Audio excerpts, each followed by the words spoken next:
Hello friends, welcome to सेवा science. कल तक पहले पार्ट में हम लोग ने देखा था विकास चैप्टर के। उसके शुरुआत में हम लोग ने पृथ्वी का निर्माण किया था, ब्रह्मांड का निर्माण किया था। अब उसके आगे हम लोग देखने वाले हैं कि पृथ्वी और ब्रह्मांड के निर्माण के बाद क्या होगा। अब उस पर जीवन का विकास होगा। वो जीवन का विकास किस प्रकार से होगा, उसी टॉपिक को आज हम लोग पढ़ने वाले हैं। मैंने जब विकास चैप्टर का स्टार्टिंग किया था तो मैंने बताया था कि जो विकास चैप्टर वो 4 भाग में बटा हुआ है, जिसमें से पहला भाग था आप लोग का जीवन की उत्पत्ति। तो जीवन की उत्पत्ति जब हम लोग देखते हैं तो वो जीवन की उत्पत्ति आप लोग के 3 भाग में बटा हुआ है। पहला है रासायनिक विकास, दूसरा है जैविक विकास, तीसरा है कार्बनिक विकास। इसमें जीवन की उत्पत्ति जो है एक सिद्धांत, बहुत सारे सिद्धांत हम लोग को पढ़ना है, पर सबसे पहले इसमें एक आधुनिक सिद्धांत दिया गया था और उस आधुनिक सिद्धांत को देने वाले थे ओपेरिन और हेल्डेन दिए थे। जो जीवन की उत्पत्ति का आधुनिक सिद्धांत मिला है हम लोग को, जो अभी हम लोग इसके आगे पढ़ने वाले हैं, जो भी चीज़ मिला है वो सारा आधुनिक सिद्धांत में मिलेगा। और वो आधुनिक सिद्धांत हम लोग को दिए हैं हेल्डेन और ओपेरिन। ये आप लोग के ऑब्जेक्टिव में आएगा, आप लोग इसको ऑब्जेक्टिव टाइप में भी नोट कर लीजिएगा कि जीवन की उत्पत्ति का आधुनिक सिद्धांत ओपेरिन और हेल्डेन ने दिया था। और इसमें हम लोग को पता चलता है कि सबसे पहला व्यक्ति मनु और सबसे पहली औरत श्रद्धा थी पृथ्वी पर। आप लोग को ये हिंदी चैप्टर जब आप लोग पढ़ेंगे 12th क्लास के, तो उसमें भी ये नाम सुनना है, मनु और श्रद्धा। ये लोग पहले व्यक्ति और पहली महिला थी। तो इसलिए इस चैप्टर में हमने इस टॉपिक, इस लाइन का जिक्र कर दिया है। उसके बाद क्वेश्चन हम लोग का ये उठता है कि जीवन है क्या, आखिर में जीवन है क्या, जीवन क्या है। तो आप लोग पढ़े होंगे 9th क्लास में कोशिका के बारे में, तो आप लोग को पता होना चाहिए कि जो कोशिका है हम लोग की वो जीवन है, क्योंकि ये कोशिका से ही किसी शरीर का, किसी जीव का निर्माण होता है। तो आखिर ये कोशिका बनी कैसे, ये कोशिका आई कहाँ से, उसी को देखने के लिए आज हम लोग उसमें कुछ मैंने पॉइंट्स लिखा है। ये आप लोग अभी मैंने बता दिया कि जीवन की उत्पत्ति का आधुनिक सिद्धांत ओपेरिन और हेल्डेन ने दिया। इन्होंने सर्वप्रथम बताया कि जीवन के विकास में रसायन जिम्मेदार थे। आप लोग इसमें 3 भाग बटे हुए देख रहे हैं, रासायनिक विकास, जैविक विकास, कार्बनिक विकास। ये जो रासायनिक विकास में हम लोग जो भी रसायन पढ़ेंगे वो सबसे पहले ओपेरिन और हेल्डेन ने ही बताया था कि जो हमारा जीवन है उसके विकास में कौन जिम्मेदार है, रसायन जिम्मेदार है। किस प्रकार से है देख लेंगे हम लोग। एक है हम लोग का जैविक विकास, दूसरा है अजैविक विकास। अच्छा, हम लोग ये जानते हैं, हम लोग से पूछा जाए कि आप लोग कहाँ से आए हैं, कहाँ से आपका जन्म हुआ, तो हम लोग बोलेंगे हम लोग अपने मम्मी पापा से आए हैं। मम्मी पापा से क्वेश्चन गए थे, मम्मी पापा आपके कहाँ से आए, तो उनके मम्मी पापा से। उनके मम्मी पापा कहाँ से आए, तो उनके मम्मी पापा से। उनके मम्मी पापा कहाँ से आए, तो उनके मम्मी पापा से। इस तरह जनक के संतति, जनक संतति, जनक संतति, इस तरह आते रहेगा, चलते रहेगा। पर आप लोग से क्वेश्चन किया जाए कि आप लोग के मम्मी पापा यानी सबसे पहले जो आया वो कहाँ से आया, तो वो किसी रसायन से आया है, किसी घटक से आया है, किसी निर्जीव से आया है। तो जैविक विकास, जो कि हम लोग बोलते हैं कि हम लोग अपने मम्मी पापा, उनके मम्मी पापा, तो वो सजीव से जब सजीव आता है तो उसको हम लोग बोलते हैं जैविक विकास। और जब किसी निर्जीव घटक से, यानी अभी जो हम लोग रसायन पढ़ेंगे जिससे कोशिका बनी है, जिन अणुओं से मिलकर कोशिका बनी है, वो कोशिका कैसे बनी है, उस निर्जीव घटक से मिलकर, उस निर्जीव घटक से यदि सजीव का निर्माण हो जाए, यानी एक कोशिका में अणु ये सब तैयार होकर, एक कोशिका तैयार होकर एक शरीर जीव तैयार करती है, तो उसे हम बोलते हैं अजैविक विकास, यानी निर्जीव से सजीव का निर्माण। तो ये रासायनिक विकास कौन सा विकास है, इसमें ऑब्जेक्टिव है। तो आप लोग इसमें अब दिमाग लगा सकते हैं कि हम लोग का जो रासायनिक विकास है कौन सा विकास हो सकता है। जैविक विकास तो नहीं हो सकता है क्योंकि रसायन निर्जीव है, और जो सजीव का निर्माण होगा वो हमारे सजीव, तो ये जैविक विकास के अंतर्गत आता है। तो रासायनिक विकास कौन सा विकास होगा, अजैविक विकास होगा। अब हम लोग रासायनिक विकास देखते हैं। ये आप लोग के 5 चरण यानी 5 अवस्था, 5 स्टेप में बटा हुआ है। थोड़ा सा इस चैप्टर इसलिए हार्ड लगता है क्योंकि इसमें पार्ट बाय पार्ट, जब हम लोग विकास चैप्टर स्टार्ट किए तो उसमें हम लोग देखे थे कि 4 पार्ट में बटा हुआ है। फिर जब उसमें पहला पॉइंट स्टार्ट किए जीवन की उत्पत्ति, तो वो देखे कि 3 भाग में बटा हुआ है, और उसमें भी पहला पॉइंट देखते हैं रसायन विकास, तो इसमें भी हम लोग को 5 स्टेप यानी 5 अवस्था मिलेगी। तो इसलिए थोड़ा सा चैप्टर हार्ड लगता है, पर आप लोग ईजी, अगर आप लोग समझेंगे तो बहुत इजी भी है। पहला इसमें हम लोग का अवस्था आ जाता है परमाणु अवस्था। आप लोग ये जान ले कि हम लोग के पृथ्वी पर, जब हम लोग पृथ्वी बन गया था कितने करोड़ वर्ष पहले, 4.5 करोड़ वर्ष पहले जब पृथ्वी बना था, तो उस टाइम ये कुछ परमाणु पाए जाते थे हम लोग के, अणु नहीं सॉरी परमाणु पाए जाते थे। कौन कौन? कार्बन, हाइड्रोजन, ऑक्सीजन और नाइट्रोजन। इसमें भी सबसे ज़्यादा आप लोग का हाइड्रोजन पाया जाता था। सबसे ज़्यादा कौन सा पाया जाता था? हाइड्रोजन। क्वेश्चन उठ तक सकता है कि सबसे पहले पृथ्वी पर कौन सी परमाणु सबसे अधिक पाए जाते थे? तो हाइड्रोजन परमाणु सबसे अधिक पाया जाता था। अब ये जो हाइड्रोजन परमाणु है ये बहुत चालाक था, एक चालाक किस्म का था। ये क्या करता है कि ऑक्सीजन के साथ बोलता है कि आओ ऑक्सीजन तुम्हारे साथ हम अभिक्रिया करेंगे। कौन बोलता है? हाइड्रोजन बोलता है कि ऑक्सीजन के साथ हम अभिक्रिया। अब ये हाइड्रोजन क्या करता है? इतना चालाक किस्म का था कि जितना भी ऑक्सीजन था उसके साथ मिलकर ये अभिक्रिया कर लेता है और एक भी ऑक्सीजन फालतू नहीं बचता है। ये जब हम लोग आणविक अवस्था में देखेंगे तो यही देखेंगे कि अधिकतम हाइड्रोजन परमाणु जो है वो ऑक्सीजन परमाणु के साथ जुड़कर क्या बना लेता है? हम लोग का जल बना लेता है, यानी H2O तैयार कर देता है और हमारे एक्स्ट्रा में कोई भी ऑक्सीजन नहीं बचता। ऑक्सीजन के अणु कुछ भी नहीं बचते हैं। उस टाइम जितना भी ऑक्सीजन के अणु थे उन सभी ऑक्सीजन के अणु के साथ हाइड्रोजन अभिक्रिया करके जल का निर्माण कर देता है। तो यहाँ पे क्वेश्चन मैंने लिखा है कि अगर क्वेश्चन किया जाए कि आपका वातावरण उस टाइम कैसा था, ऑक्सीकारक या अपचायक था, तो आप लोग का आंसर क्या होगा?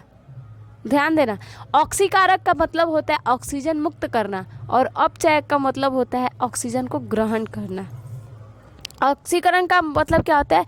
ऑक्सीजन को मुक्त करना और अपचायक का मतलब होता है ऑक्सीजन को ग्रहण करना। आप लोग रेडॉक्स अभिक्रिया पढ़े हैं पर आप लोग को समझ में नहीं आएगा कि रेडॉक्स अभिक्रिया क्या है। यही दोनों चीज़ पाया जाता है रेडॉक्स अभिक्रिया में, ऑक्सीकारक और अपचायक।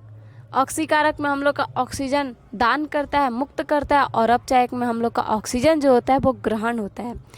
तो यहाँ पे भी हाइड्रोजन जो है ऑक्सीजन को ग्रहण कर रहा है। तो उस टाइम का हमारा जो वातावरण था वो अपचायक था। इसको नोट कर लीजिएगा अपने ऑब्जेक्टिव में कि हम लोग का उस टाइम का वातावरण, जब पृथ्वी पर ऑक्सीजन नहीं था तो उस टाइम का वातावरण हम लोग के पृथ्वी का कैसा था?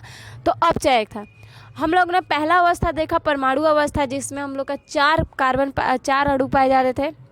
कौन कौन से अणु? नहीं सॉरी परमाणु, मिस्टेक हो जा रहा है। 4 परमाणु पाए जा रहे थे मुक्त तरीके से, कार्बन, हाइड्रोजन, ऑक्सीजन, नाइट्रोजन। आप लोग याद रखिएगा सबसे पहले पृथ्वी पे कौन से कितने परमाणु? 4 परमाणु, कार्बन, हाइड्रोजन, ऑक्सीजन, नाइट्रोजन। जिसमें से हमारा जो हाइड्रोजन जब हम आणविक अवस्था देखते हैं, दूसरी अवस्था देखते हैं, तो जो हमारा आणविक अवस्था में क्या करता है? हाइड्रोजन ऑक्सीजन के साथ अभिक्रिया कर लेता है, यानी ऑक्सीजन के साथ जुड़ जाता है और बना देता है H2O, जो हमारा आता है आणविक अवस्था में। तो यहाँ पे हम लोग H परमाणु किसके? अब बचा कौन? नाइट्रोजन। अब जो हाइड्रोजन है जितना ऑक्सीजन था उसके साथ तो कर लेता है, अब जो हाइड्रोजन हम लोग का बच जाता है वो हाइड्रोजन अब करता है नाइट्रोजन परमाणु के साथ अभिक्रिया। और उस समय आणविक अवस्था में हम लोग देख रहे हैं कि जो हमारा ऑक्सीजन जो है हाइड्रोजन के साथ जुड़ा तो H2O बना। अब जो नाइट्रोजन बचा था वो नाइट्रोजन जुड़ के हाइड्रोजन के साथ अमोनिया तैयार करता है। और यहाँ से आप लोग का ऑब्जेक्टिव आता है कि सर्वप्रथम बनने वाले अणु कौन थे? सर्वप्रथम परमाणु हम लोग ने देखा था कार्बन, हाइड्रोजन, ऑक्सीजन, नाइट्रोजन। फिर हम लोग ने जब आणविक अवस्था में देखा तो उस अवस्था में हम लोग देख रहे हैं कि हाइड्रोजन जो है ऑक्सीजन के साथ जुड़कर H2O बना दिया, और जब बचा जितना हाइड्रोजन बचा वो हाइड्रोजन नाइट्रोजन के साथ जुड़कर अमोनिया तैयार कर देता है। और यहीं से ऑब्जेक्टिव आप लोग का निकलता है कि सर्वप्रथम बनने वाले अणु कौन थे? तो जल और अमोनिया। उसके बाद जब तीसरी अवस्था हम लोग देखते हैं तो वो तीसरी अवस्था में हम लोग का है प्रारंभिक कार्बनिक पदार्थ निर्माण। अब यहाँ पे आप लोग देखिएगा कि ये जो H2O है NH3 है, तो क्वेश्चन ये उठता है कि किसी भी चीज़ को बनाने के लिए एनर्जी की आवश्यकता होती है, यानी ऊर्जा की आवश्यकता होती है। तो जो अणु बन रहे हैं यहाँ पे ये कहाँ से एनर्जी ला रहे हैं, कहाँ से ऊर्जा ला रहे हैं? तो उस टाइम का जो हमारा तापमान था वो तापमान बहुत गर्म था। क्यों गर्म था?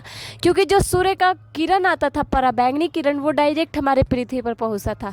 इस समय में क्यों हमारे पृथ्वी का तापमान बदला? क्योंकि जो पराबैंगनी किरण है वो डायरेक्ट नहीं पहुंचता है, यहाँ ओजोन परत बिछा हुआ है जिस कारण हमारा तापमान थोड़ा ठंडा है। पर उस टाइम ओजोन परत का निर्माण नहीं हुआ था, तो उस टाइम जो पृथ्वी पर सूर्य का पराबैंगनी किरण थी वो डायरेक्ट पहुंच रही थी और उसी से ऊर्जा का ये लोग उपयोग करके H2O और NH3 बना रहे थे। अब ये H2O जो है वाष्प के रूप में होता है, जल के रूप में अभी उस टाइम नहीं बना होता है। वाष्प धीरे धीरे वाष्प बहुत सारे यानी बहुत हजारों लाखों वर्ष लग गया, वाष्प धीरे धीरे संघनित होकर बादल का निर्माण किए। और उस वो बादल जब भारी होने लगे, तो आप लोग को पता है कि जब बादल भारी हो जाती है तो उसमें वर्षा होने लगती है। तो बहुत हजारों लाखों, 1-2 मिनट 1-2 दिन में ये सब काम नहीं हुआ, हजारों लाखों समय लग गया। वाष्प मिलकर बादल का निर्माण किए, बादल वर्षा की, और वर्षा लगातार वर्षा होने के कारण लगातार वर्षा होती गई, और उस लगातार वर्षा होने के कारण हमारा निर्माण हुआ महासागर का। ध्यान रखिएगा कि H2O का जब निर्माण हुआ तो वाष्प था और लाखों हजारों वर्ष लग गए, वो वाष्प पानी के रूप में बादल के रूप में बदल गया, बादल से वर्षा हुई और उससे हम लोग का महासागर तैयार हो गया। ये 1-2 दिन की घटना नहीं है, आप लोग का लाखों हजारों वर्ष लग गया इसमें। उसके बाद ये हमारा जो महासागर है उसमें कुछ आयन पाए जा रहे थे, जिसको हम धातु आयन, जैसे आप लोग तांबा कॉपर ये आयन हम लोग पढ़ते हैं, कुछ आयन पाए जा रहे थे उस महासागर पानी में, धातु आयन। और आप लोगों को पता ही है कि नाइट्रोजन कार्बन हमारे पहले से पाए जा रहे थे परमाणु। तो ये जो नाइट्रोजन है कार्बन है, ये नाइट्रोजन और कार्बन धातु आयन के साथ इस महासागर जल में अभिक्रिया करते हैं। आप लोग याद रख, कहाँ अभिक्रिया हो रहा है? महासागर में हो रहा है। कौन कौन कर रहा है? नाइट्रोजन और कार्बन कर रहे हैं। किसके साथ कर रहे हैं? धातु आयन के साथ कर रहे हैं। तो ये नाइट्रोजन और कार्बन धातु आयन के साथ अभिक्रिया करके नाइट्रोजन बनाता है नाइट्राइड, और कार्बन बना देता है कार्बाइड। नाइट्रोजन धातु आयन के साथ अभिक्रिया करके बनाएगा नाइट्राइड, कार्बन धातु आयन के साथ अभिक्रिया करके बनाएगा कार्बाइड।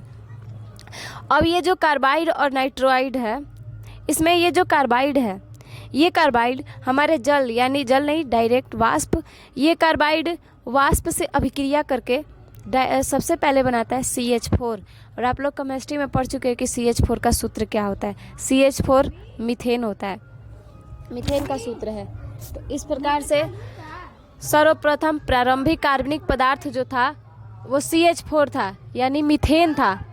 तो हम लोग का सबसे पहले कार्बनिक पदार्थ कौन सा बना था? मीथेन। आप लोग ये हो सकता है तो आप लोग केमिस्ट्री में भी किसी से क्वेश्चन पूछ सकते हैं कि सबसे पहले किस कार्बनिक पदार्थ का हमारे पृथ्वी पर निर्माण हुआ था। तो जब डायरेक्ट पूछिएगा तो किसी को कन्फ्यूजन भी हो सकता है कि ये क्वेश्चन कहाँ से आ गया। तो हम लोग का विकास चैप्टर में देखा गया कि सबसे पहले हमारे पृथ्वी पर कौन सा कार्बनिक पदार्थ बना था? CH4 यानी मीथेन का निर्माण हुआ था। किससे? कार्बाइड मिलकर जल के साथ अभिक्रिया यानी वाष्प के साथ अभिक्रिया करके बनाया था मीथेन। और ये कार्बाइड कहाँ से बना था? कार्बन धातु आयन महासागर में अभिक्रिया करके बनाए थे कार्बाइड।